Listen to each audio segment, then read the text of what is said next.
Esta tarde, si tienen sus Biblias, los invito a ir a Segunda de Reyes.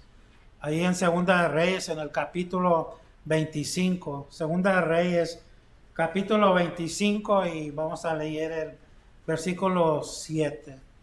Segunda de Reyes, capítulo 25 y versículo 7, donde dice la sagrada palabra de Dios: y degollaron a los hijos de Sedequías en su presencia, y a Sedequías le sacó los ojos, lo ató con cadenas de bronce y lo llevó a Babilonia. Sedequías, el último rey de Judá. Vemos que la Biblia nos dice que Sedequías tomó el trono a la edad de 21 años. Y este rey gobernó durante 11 años. Su reinado fue un reinado de confusión y de contienda. Y vemos que en el 9º año, Nabucodonosor y el ejército de Babilonia situaron a Jerusalén. Él asedió duro 2 años, pero luego el hambre vino a la ciudad. No había que comer. Y durante ese tiempo el profeta Jeremías insistió al rey que se rindiera. Pero vemos que no lo hizo. Cuando hubo una oportunidad, se abrieron los breches de los muros. Y el rey Sedequías intentó escapar, pero fue capturado así cuando iba cerca de Jericó. Luego fue llevado a Ribla para ser juzgado antes de Nabucodonosor. Y la Biblia nos dice que, y leímos ahí, fue llevado y sus hijos fueron asesinados antes de sus ojos. Ha haber sido algo muy duro, muy terrible, ver a tus propios hijos asesinados delante de ti. Pero luego no fue todo. O lo cegaron, le quitaron la vista y luego lo ataron con cadenas y lo llevaron a Babilonia. La Biblia, cuando vemos la vida de este rey, cometió varios errores. Fue un rey que hizo el mal. Fue el primer error de él. Ahí, en el capítulo 24 de Segunda de Reyes, en el versículo 19, Segunda de Reyes 24 y 19, ahí la escritura nos dice: él hizo lo malo ante los ojos del Señor, conforme a todo lo que había hecho Joacim. Era un rey y hubieron varios reyes en Judá que hicieron mal antes los ojos de Dios, y este era uno de ellos. Los 3 reyes anteriores de él también fueron malvados y pagaron también con un precio amargo por esto. Él debía de haber beneficiado de los errores de los demás. Él debía de haber visto que esos reyes antes de él, que habían pagado un precio por desobedecer a Jehová. Es algo que nosotros tenemos que meditar y ver. Cuando vemos que hay personas que desobedecen al Señor y les va mal, porque hacen eso. Debemos de aprender de sus errores. Vemos el ejemplo de Ananías y Zafira en el Nuevo Testamento, cuando echaron mentiras al Espíritu Santo. Debemos y aprendemos de ahí que no debemos de hacer eso, porque el precio que pagaron murieron instantáneamente por lo que hicieron. Una vez más, debemos de aprender de los errores de estas personas, que con Dios no podemos jugar. Si hacemos el mal, Dios requiere algo de nuestras partes en cambio por la maldad, por el pecado que hagamos. En esto vemos el gran poder del pecado y la necedad y segura de los pecadores. Muchas veces cuando pecamos somos necios, estamos ciegos, no admitimos del pecado que estamos cometiendo. La Biblia nos dice otra vez que debemos de aprender. Si vamos allí a Levíticos,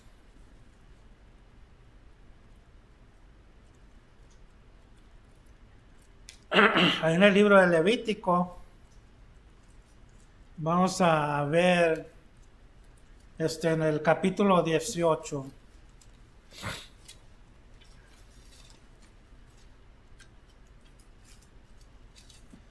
Levíticos 18, y vamos a ver el versículo 30.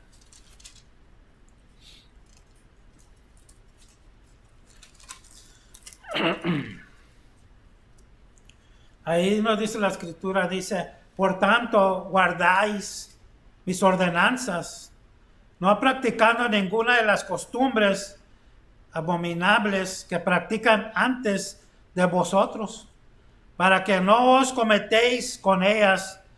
Yo soy el Señor vuestro Dios. El ejemplo que vemos también en Deuteronomios capítulo 32 y versículo 7, también vemos el ejemplo de los niños. Deben de aprovechar de los errores de sus padres y no copiar esos mismos errores. No aprendió este rey de los otros, de sus errores. Todos cometemos errores, pero de nuestros errores aprendemos lo que hacemos mal y debemos de tratar de corregir nuestros errores. Este rey simplemente tenía que haber visto que estos otros reyes eran malos, malvados, desobedientes, no hacían la voluntad de Jehová. Entonces él debía de haber dicho: yo no voy a hacer lo mismo, yo no voy a desobedecer a Jehová, yo voy a ser un buen rey y voy a obedecer. Pero ¿qué hizo? No aprendió de los errores de los demás. Y es lo que pasa en la vida también con nosotros. Muchas veces no aprendemos de los errores. Segundamente, en la vida de Sedequías, vemos que dejó a Dios fuera de su vida. A Dios lo puso al lado, a Dios lo dejó fuera de su vida. Entonces vemos qué pasa cuando a Dios lo dejamos fuera de nuestras vidas. No podemos esperar nada bueno. En el Antiguo Testamento vemos y recordamos, hemos estado estudiando el Antiguo Testamento y el tema que vemos en general en el Antiguo Testamento es que Israel desobedece a Jehová. Entonces la ira de Dios cae sobre Israel. La ira del Señor se encendió contra él. El Señor no estaba contento con este rey, con este último rey de Judá. Por tanto, vemos que lo echó fuera,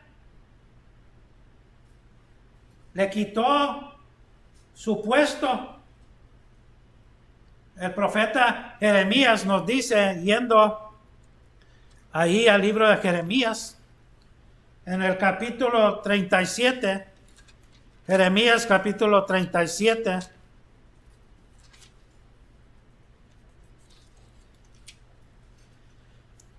y viendo ahí en el versículo 2,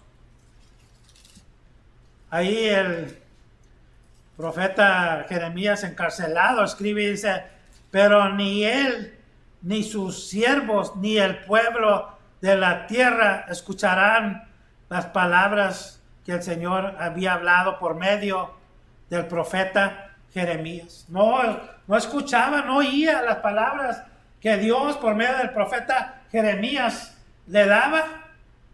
Vemos que en esos días Dios hablaba por medio de los profetas y les decía qué decir. Estoy seguro que le dice que se arrepienta y que haga la voluntad del Señor. Por lo tanto, lo echaron fuera, pero ni él, ni sus siervos, ni el pueblo de la tierra echaron las palabras de Jehová, escucharon las palabras de Jehová que habló por medio del profeta Jeremías. Cuando se deja a Dios fuera de una vida, no hay ningún amigo en la hora de necesidad. Podemos tener el mejor amigo, amiga en la vida, pero en esa hora de necesidad no hay nadie que pueda estar ahí mejor que Dios, que el Señor. En el momento de perder un ser querido, ¿quién nos puede dar el consuelo? ¿Quién nos puede ayudar durante ese tiempo tan difícil? Dios, el Señor. Cuando estamos pasando por pruebas, por tribulaciones, un amigo, una amiga no nos puede sacar de eso, pero Dios sí puede. Él está ahí en esa hora de necesidad. Sedequías no tenía a Dios que le ayudara en su hora de crisis, porque ¿qué pasó? Vino el ejército de Babilonia y lo capturó y se lo llevó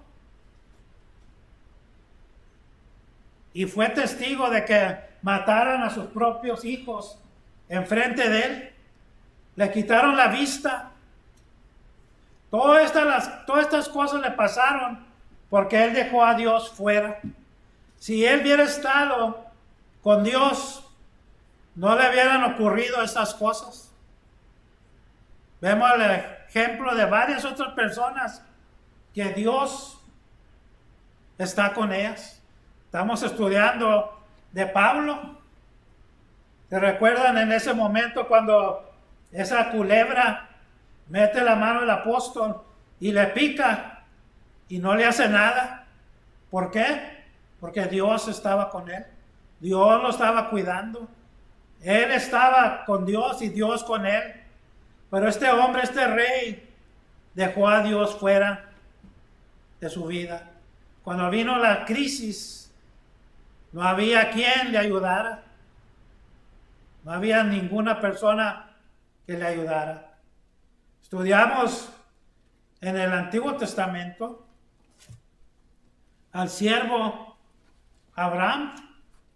Vemos al siervo Abraham tenía a Dios, dice la Biblia, por amigo. Abraham era amigo de Dios.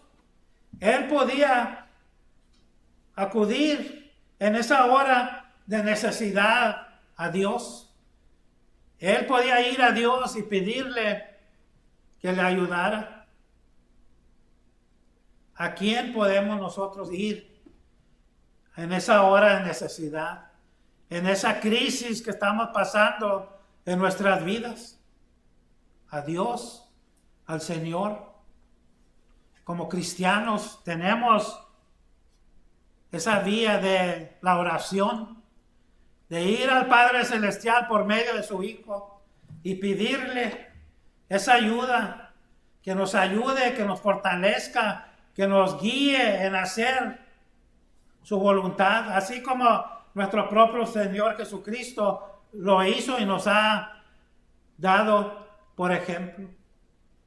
Pero Abraham tenía a Dios. Abraham buscaba a Jehová. Vemos la diferencia de Abraham y de Lot. Lot decidió lo bonito, lo que se miraba verde, lo que se miraba rico, y eligió eso y se fue, no contando que allá en esa ciudad, en Gomorra y ahí en esas ciudades había pecado, había la maldad, y no se guió por Dios. Y vemos el error que hizo más adelante, lo que pasó en Sodoma y Gomorra. Terceramente, el tercer error que cometió este rey fue poner a su propia familia en peligro. Ponerlos en peligro por la desobediencia, por el ejemplo de ser un rey malo y pecador. Nosotros ponemos a nuestras familias en peligro cuando no les damos el ejemplo cristiano, cuando no hacemos ese ejemplo y salen al mundo y vuelven al mundo y dejan a Dios. Él puso a su familia en peligro por su pecado.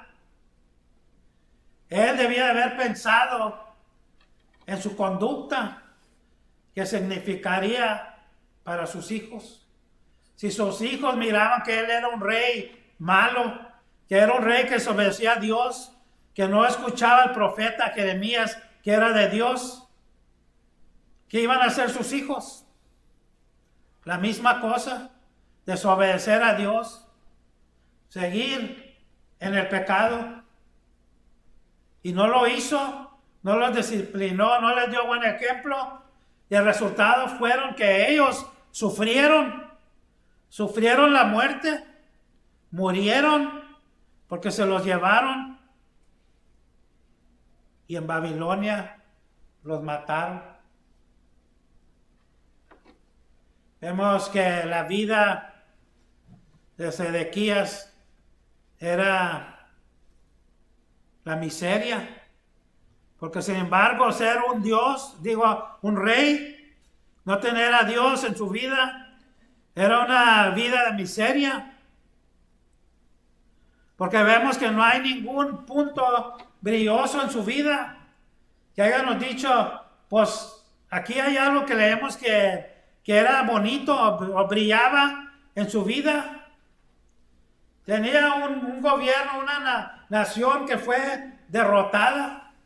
Vinieron los de Babilonia y se lo llevaron a captividad. Hace meses atrás o un año más que estudiamos de esto de Babilonia. Fue invadido en su 9º año. Y luego tuvo ese golpe de, no nomás eso, pero el hambre. Trató de resistir, pero el hambre lo forzó que tuviera que huir, correr, y fue capturado.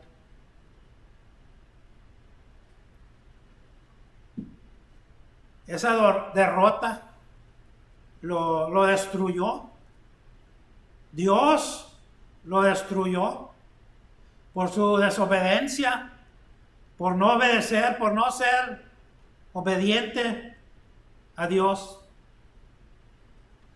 Proverbios nos dice ahí en Proverbios, el Proverbio 13, capítulo 13.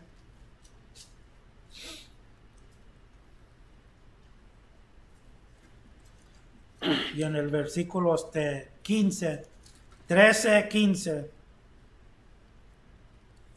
dice ahí, el buen entendimiento produce favor, mas el camino de los perfidos es duro.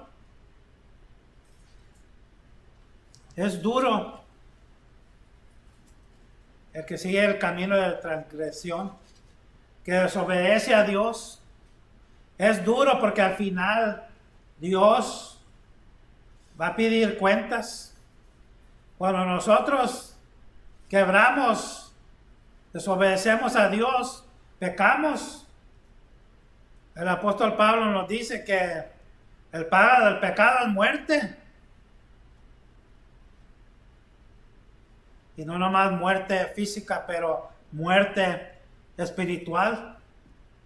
Quedó su vida destruida. Dios la destruyó. Perdió a sus hijos. Los vio destruidos delante de él. Muchos padres han visto a sus hijos destruidos por las drogas, por la inmoralidad, por la rebelión, por las cosas que cometen, que son pecaminosas. Eso pasa en el mundo en general, destruidos por el pecado. Leímos la vista, le quitaron la vista, lo cegaron, pero ya estaba ciego espiritualmente, y ahora físicamente también. Su última visión, la última cosa que vio fue a sus hijos masacrados. Eso se lo llevó a la tumba. Es triste.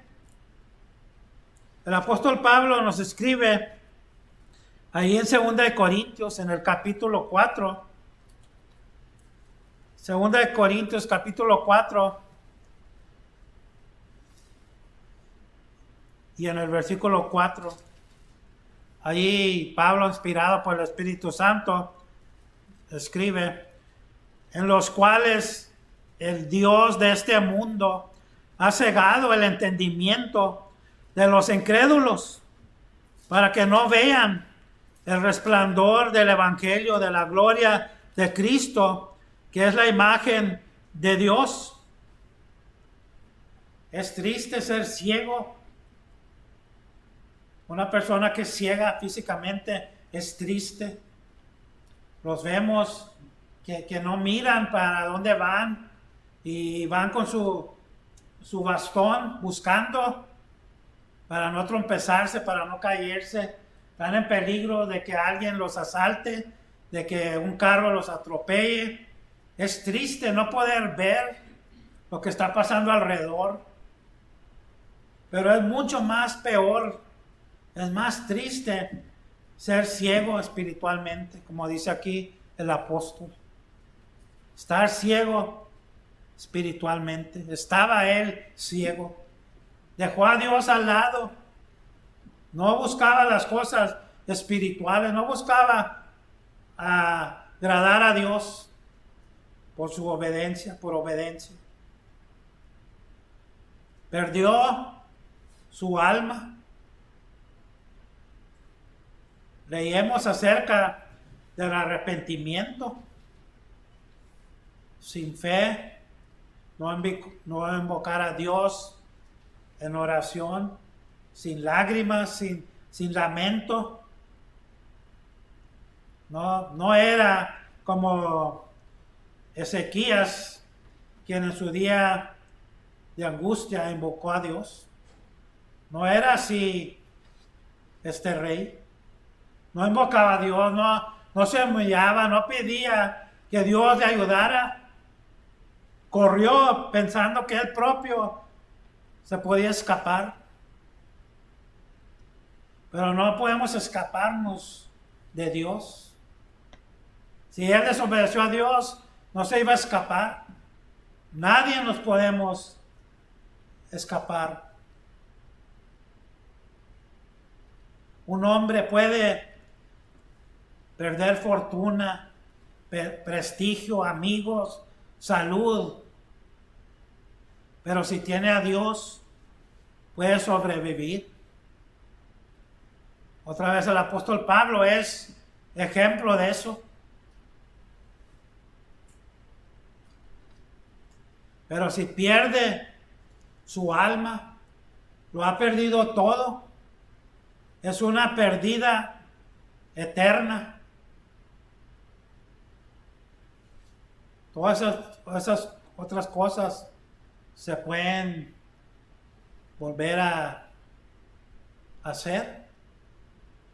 Pero la alma, si la perdemos, si estamos en la muerte y moriremos, estamos muertos espiritualmente, va a ser eterno. Ya no hay volviendo, ya no hay corrigiéndolo. Vemos que en la historia de Ezequías, las cosas morales que vemos, que enseña es que, moraleja de la historia de Ezequías, él se le olvidó que cuando pecamos y tratamos de esconder nuestros pecados, nos van a encontrar. Por eso es que nos dice ahí en Números, si vamos ahí a Números,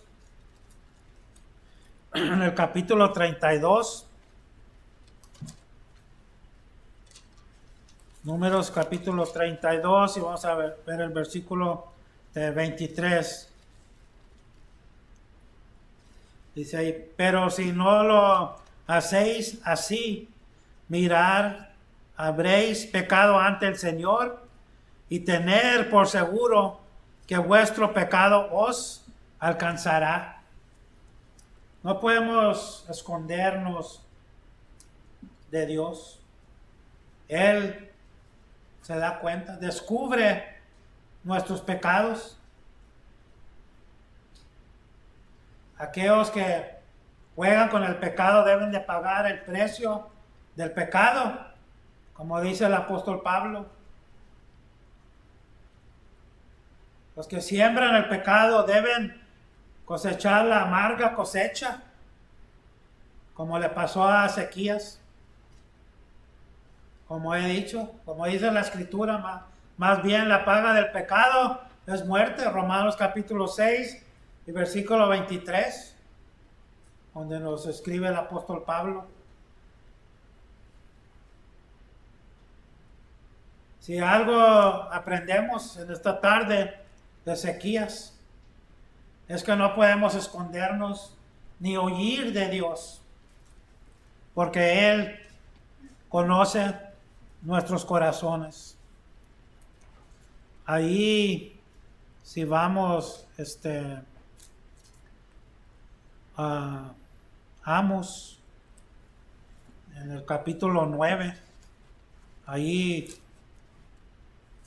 en este profeta menor, en Amos capítulo 9, y vamos a ver a los versículos del 1 al 4, dice, vi al Señor de pie junto al altar y me dijo, golpea los capitales y que se estremezcan los umbrales y rómpelos sobre la cabeza de todos. Entonces mataré a espada al resto de ellos, no habrá entre ellos fugitivo que huya, ni refugiado de ellos que escape, aunque caben hasta el Seol, de ahí los tomará mi mano, y aunque suban al cielo, ni ahí los haré bajar, aunque se escondan en el cumbre del Carmelo, ahí los buscaré y los tomaré. Aunque se ocultan de mis ojos en el fondo del mar, ahí ordenaré a la serpiente que los muerda. Aunque vayan al cautiverio delante de sus enemigos, ahí ordenaré a la espada que los mate, y pondré sobre ellos mis ojos para el mal y no para bien. Entonces ahí vemos que Ezequías intentó escapar de su destino, pero no pudo. Así como nosotros también no podemos. Por eso es que nos dice el escritor en Hebreos, ahí en el capítulo 9, si vamos a Hebreos capítulo 9.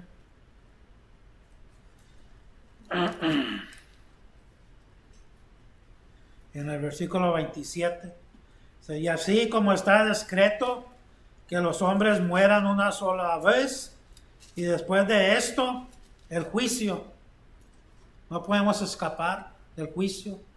Va a haber un día que cada uno de nosotros vamos a estar frente al trono del Señor y damos cuenta de nuestras vidas. Jonás también lo intentó, pero falló. Uno no puede huir y esconderse de Dios. Solo podemos prepararnos para encontrarlo. Ahí mismo en Amos capítulo 4, y vamos a concluir con este versículo en Amos capítulo 4 y en el versículo 12 nos dice: por tanto, así haré contigo, Israel, y porque te he de hacer esto, prepárate para encontrarte con tu Dios, oh Israel. Ahí le dice Israel, prepárate para encontrarte con tu Dios. Cada uno de nosotros también debemos de irnos de aquí meditando que debemos estar preparándonos para encontrarnos con nuestro Dios, con nuestro Señor, para que ese día que nos encuéntrenos diga: bien hecho, fiel y obediente siervo. Esperamos que en esta tarde no cáiganos en los errores de Ezequías, este rey malo, este rey desobediente, que nos vayan meditando en siempre hacer la voluntad de nuestro Padre Celestial, de nuestro Señor. Esta mañana la invitación está extendida. Cristo está en la puerta esperando, invitándote que vengas a Él. Quizás no eres cristiano, no has obedecido al Evangelio. La Biblia dice que primero tienes que oír el Evangelio y luego creer, arrepentirte de tus pecados, confesar a Cristo que está vivo, está a la mano diestra de Dios, ser bautizado para el perdón de tus pecados y luego empezar una nueva vida en Cristo después de que Él te añada, eres añadido a su iglesia para el resto de tu vida, serle fiel hasta la muerte o hasta que Él venga por su iglesia. O quizás no eres cristiano, o quizás sí eres cristiano, pero necesitas simplemente oración. Todo está preparado y Cristo te invita mientras el hermano pasa y nos dirige en un himno de invitación.